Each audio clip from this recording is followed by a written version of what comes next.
Hey there, I'm Jill Griffin, and this is the Career Refresh Podcast.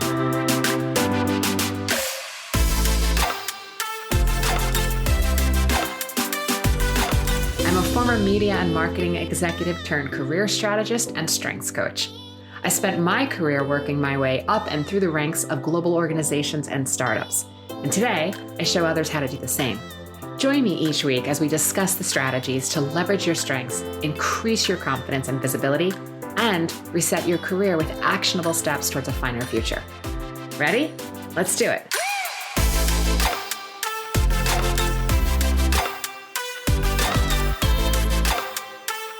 Hey, my friends, welcome back to this week's podcast. Okay, this week I am sharing an interview between Vicki Bradley and myself. Vicki is the founder and CEO of Women in Leadership, which is a leadership training program for women everywhere.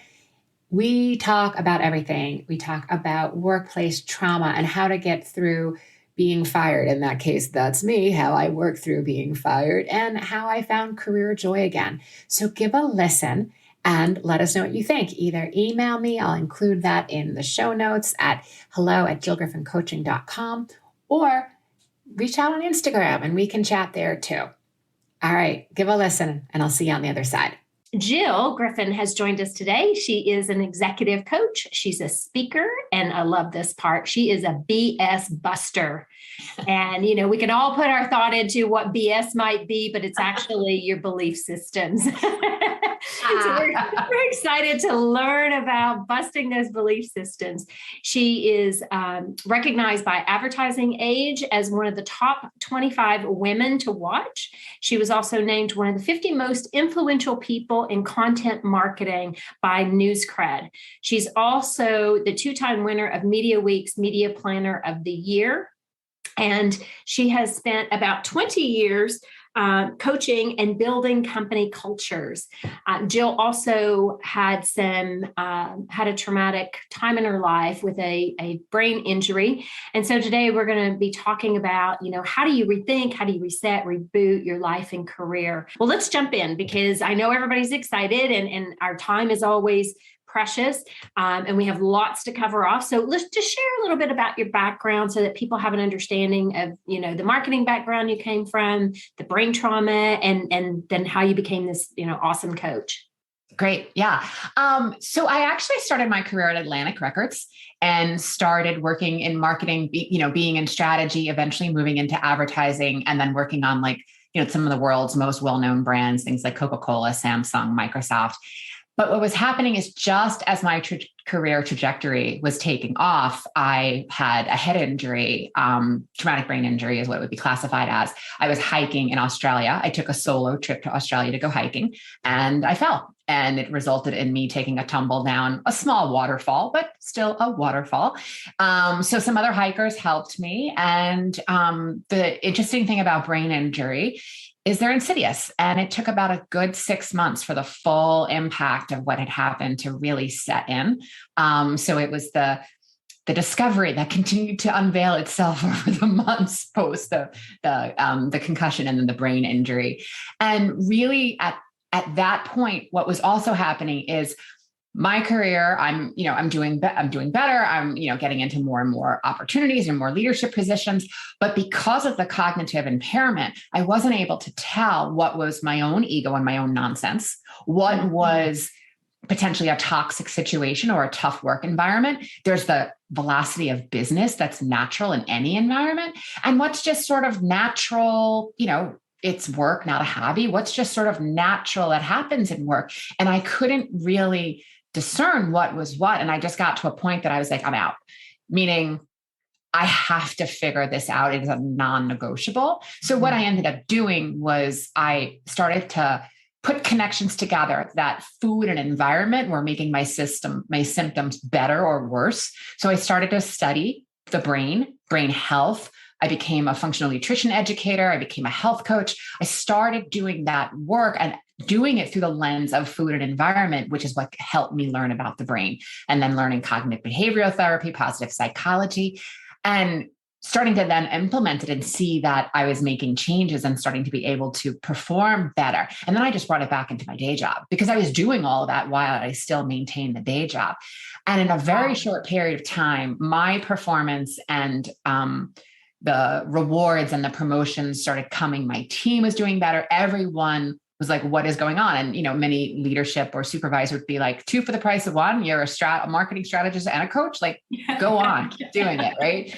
So that's really what got me into doing this. And then about 5 years ago, so I've been a coach for 18 years, but about 5 years ago, I left corporate with grace and excellence and went out on my own. And I've been doing career strategy and executive coaching for the last 5 years full time. Nice. Well, first of all, let's just go backwards a little bit there.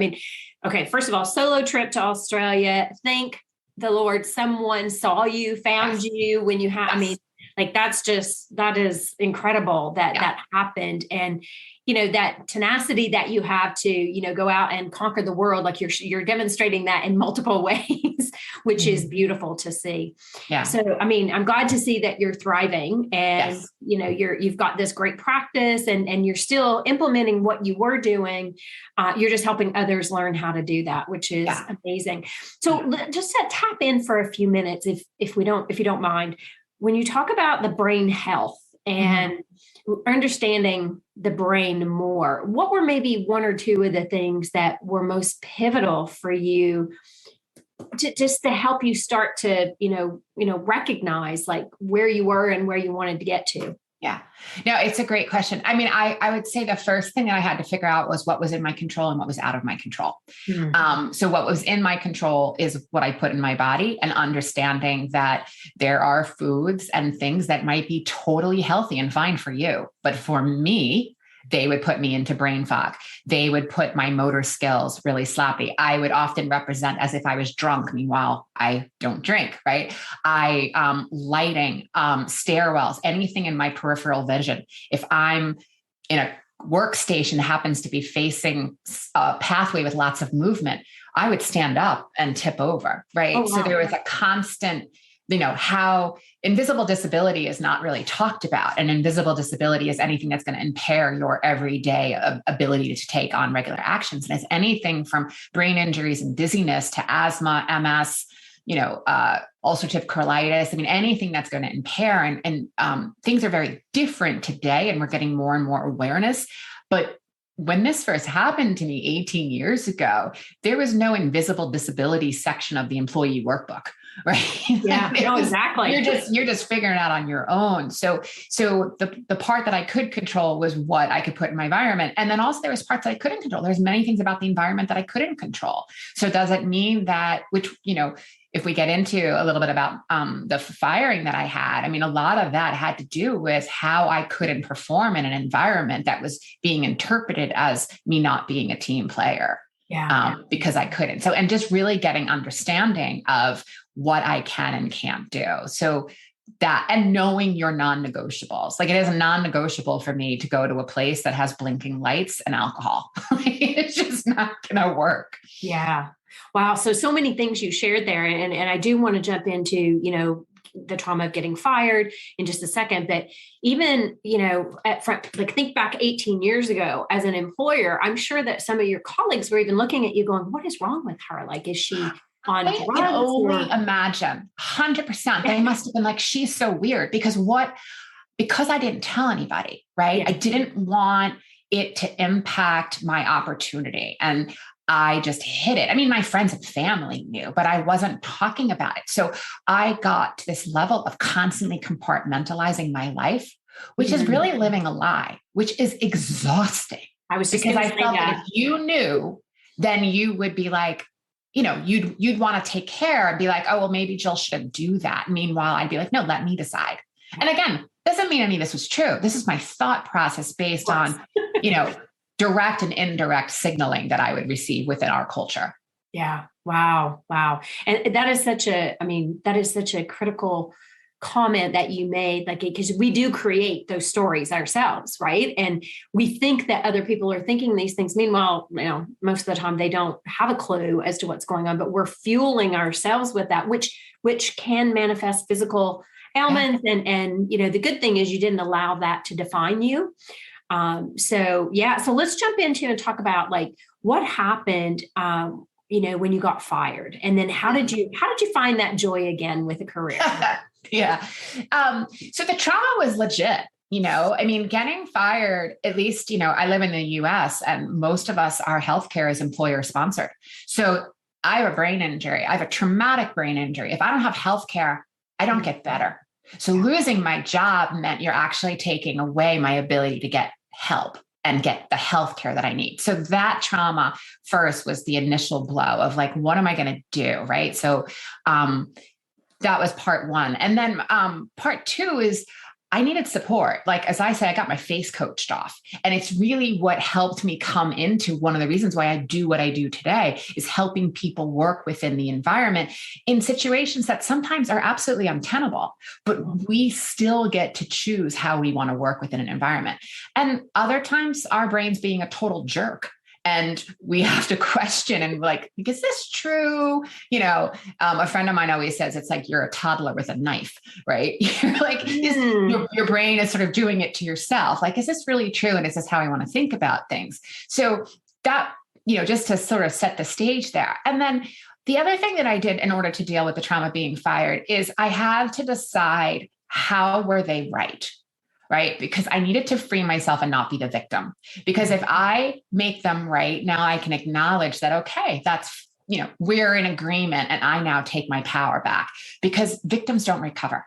If you stay in that victim mentality, you're not going to move on. So I had to find the way to free myself. And this meant that when I was told that I didn't participate in after work activities with clients that would often be like drinking and shots and things like that, they're right. I didn't participate, but I didn't tell them. Well, that's totally not true. Some people knew, some people didn't, right? When one of the leaders insisted on constantly having client meetings on her yacht and I couldn't go on her yacht and told her why, she was like, I think you can. I think you're making this up. Right. I haven't been on a boat in 18 years. That's not a car-based ferry because I can't be on a boat. That type of rocking just doesn't like the impact is at the moment. It can be days or weeks after that. I'm still lost my motor skills because of the vestibular issue. So I could make her the villain, or I can just say from what her unconscious understanding was. And yes, she heard the words that I had a brain injury and a vestibular impairment, but she didn't really know. So I wasn't participating. I wasn't able to. And, I think it's funny because I remember she said to me that I was strategic, successful, and fabulous, but today is going to be my last day. And I was like, you don't want people who are strategic and successful and fabulous on your team? And she was like, we're done. And then she laughed. And I was like, okay. Right. So that was like really like, wow. And like, again, do I want to be in a position in which I'm a victim, or do I want to say, okay, how am I going to approach this? How am I going to think about this differently? Wow. Good for you. I mean, that's huge because okay, I get what you're saying. And that was incredible awareness that you had about being the victim or a villain, or, do you want to let somebody else take your power from you, or do you want to stand in that power? But even from her perspective, like she can't see it because looking at you, you look great, right? Nobody would ever know that there was anything wrong with you. So that's in itself is difficult, right? Because they can't see it. Only you are experiencing it. Yeah. Wow. And good for you for overcoming that and recognizing like, what's the go forward? Because the go forward was there's no more shame. There's no more hiding.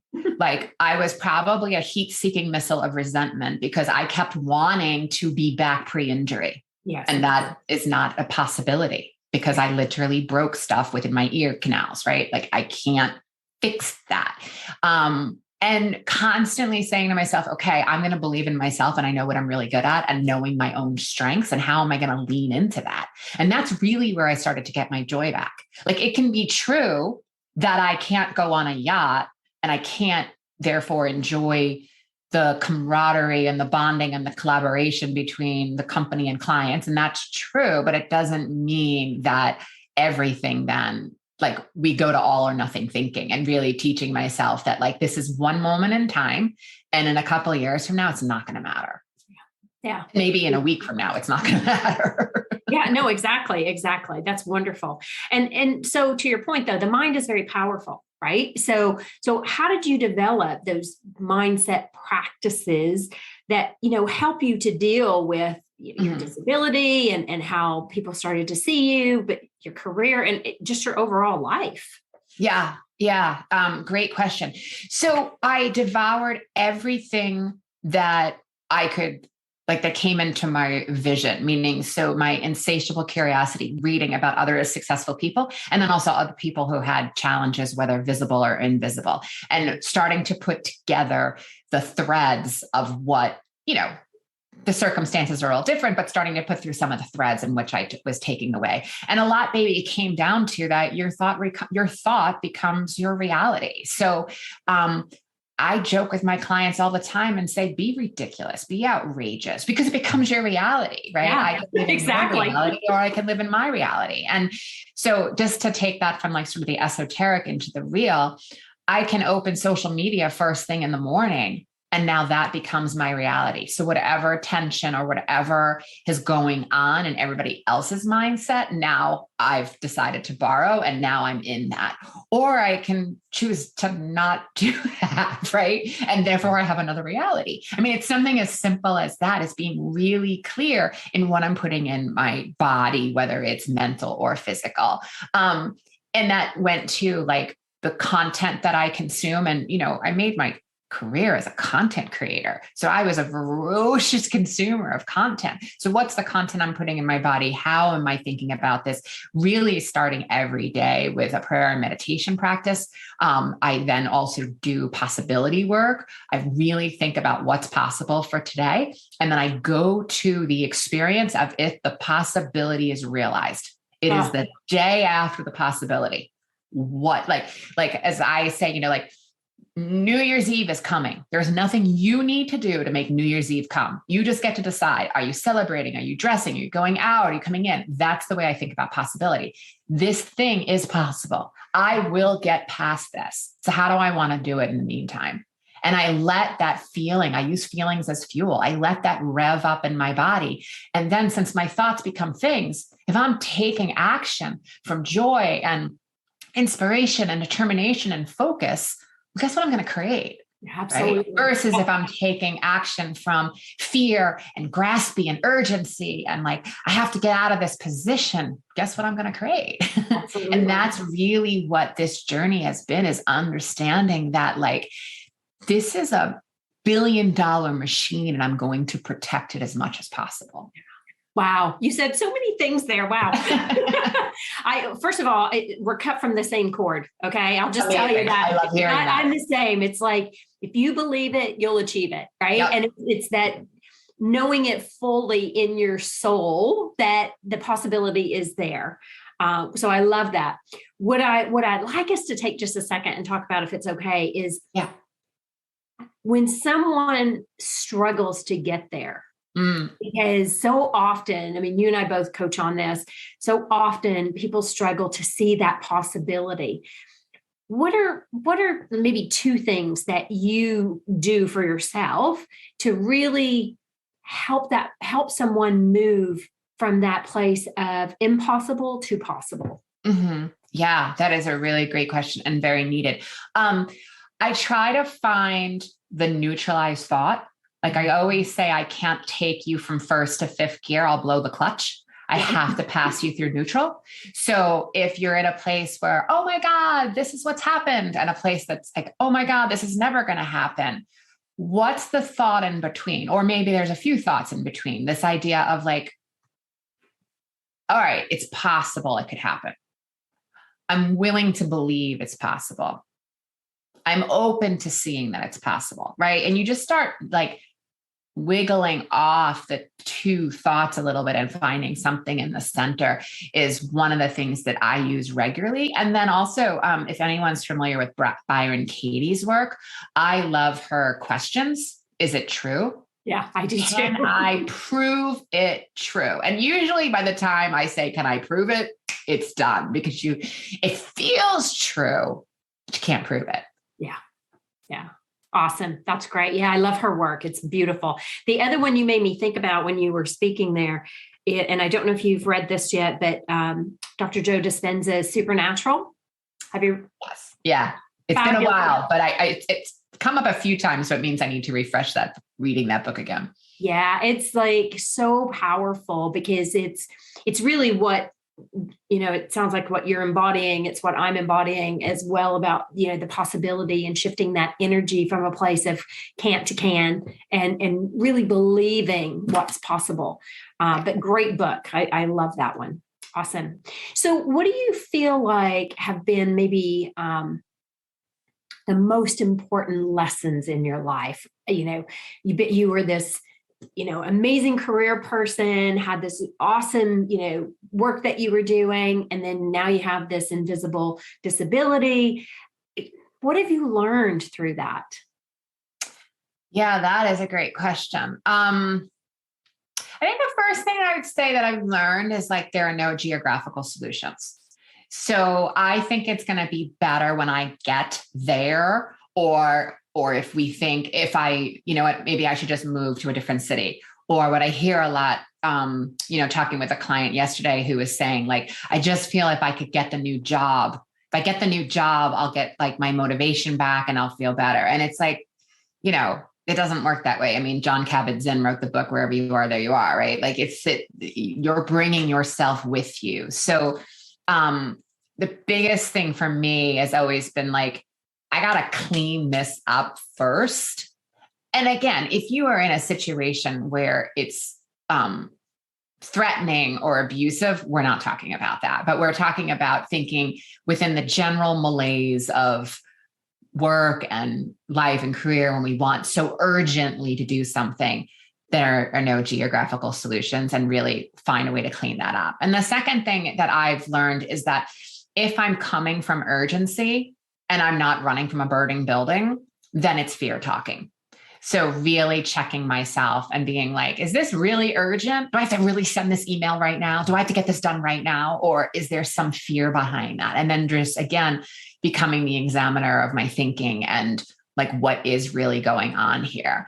And then I think some level of acceptance, like stuff is going to happen. And like, why not me? Right? Like, I would say the first 2 or so years post the injury, there was a lot of why me, because I'm a young woman living in New York City who now can't go out to bars and not be impacted. Like I would go out, but then I'd be the weird girl in the corner, literally holding the bar because of the lighting, the music, the noise. I'm in like a vestibular nightmare and I'm trying to hold on. I'm like, oh, sure, I look dateable, right? Like, oh, let me get her number, right? So just having like a level of compassion for myself. Like I did the best I could at that time. And then I was just like, I can't, if it's in me, it's for me, it's going to happen. It just may not be right now. So understanding that level of compassion and like, there has to be a level of acceptance like this. There's going to be a new normal. And, I've said this before, but my brain injury was the greatest gift I could have ever, like, I didn't ask for it, but it was the greatest gift I ever got because of so many gifts that have come from it. And a level of awareness that would not have been there had I not had it. Yeah. Beautiful. Beautiful. I think that's such an important aspect, right? Because it opened your mind up to so many other things. And because you're tenacious, you've got to find like, how do I not survive, but how do I thrive? Yeah. I mean, this has happened. Like I'm living with this now. Yeah. So what do I do with it? Yeah. Because that becomes the choice, right? Yeah. You can become the victim. If today is a day where you're only surviving, that's okay because it's not permanent. Exactly. Nothing is permanent. So it will shift at some point. Nice. I love it. So how do you feel, or what have you done really to create that balance between the work and life and being able to live with your injury so that you can thrive and survive? Yeah.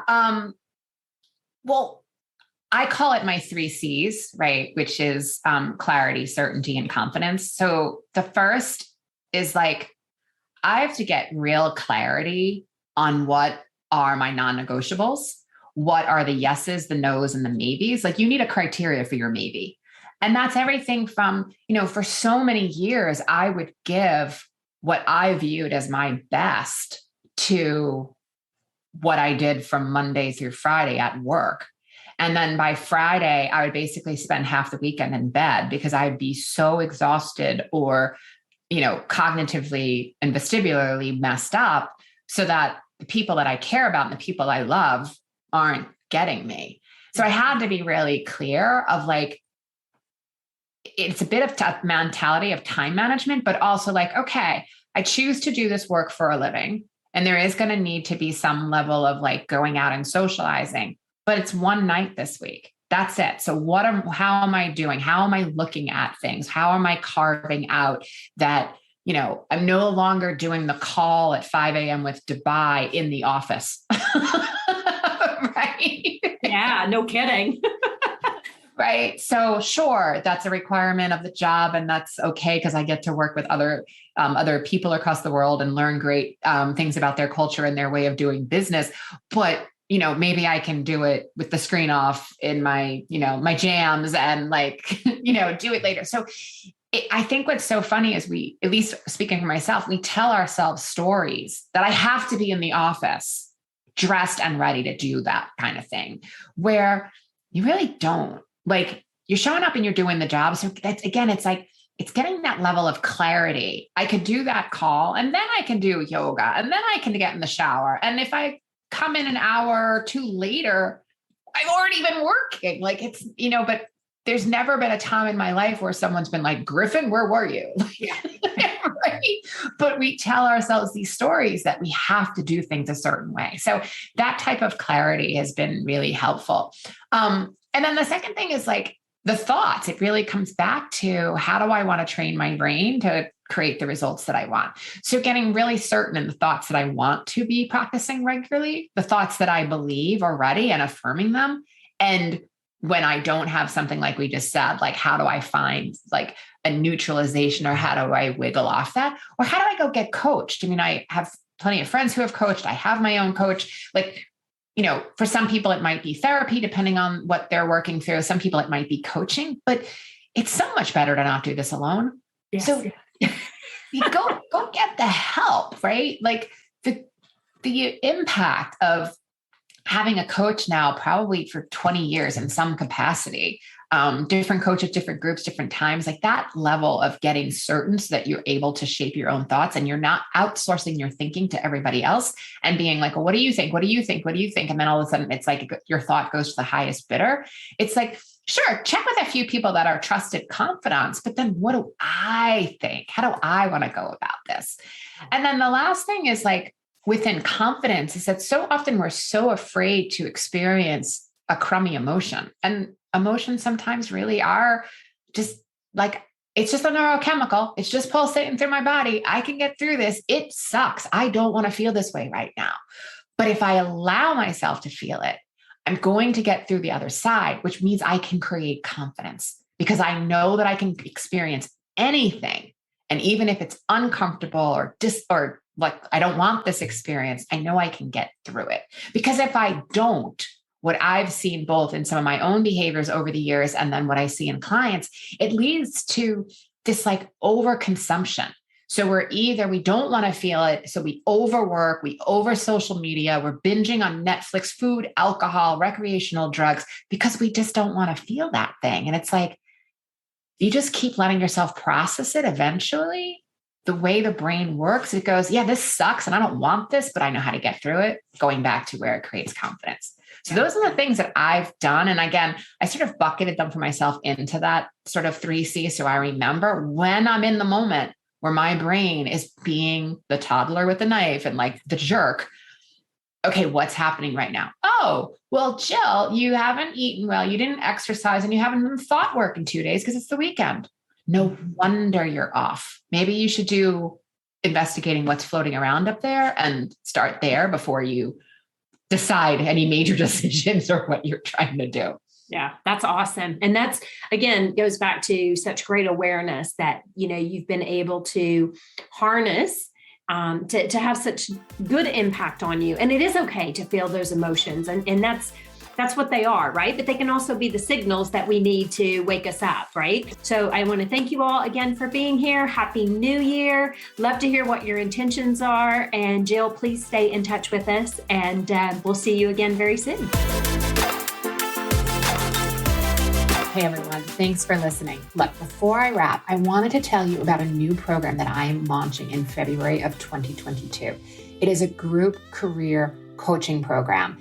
And I'm telling you this because it's going to help you get clarity on your next career moves. It's going to help you tell your unique career story or know how to fill in some of those gaps and blanks in your resume. It'll help you leverage your strengths and your natural talent, and thinking about how to achieve goals and perform at a higher level to up-level your executive presence and your overall productivity.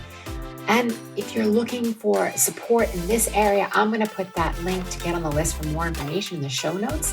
And I'd love to have you join the program. All right, friends, have a great week, and I'll see you next time. Thanks for listening to the Career Refresh podcast. If you're enjoying this podcast and you want more career and mindset tips, get on my email list by going to jillgriffincoaching.com. I'll also put that link in the show notes. But before you go, please rate and review this podcast, as it helps me get the word out to people everywhere so they can also thrive in the workplace. I'll see you next time.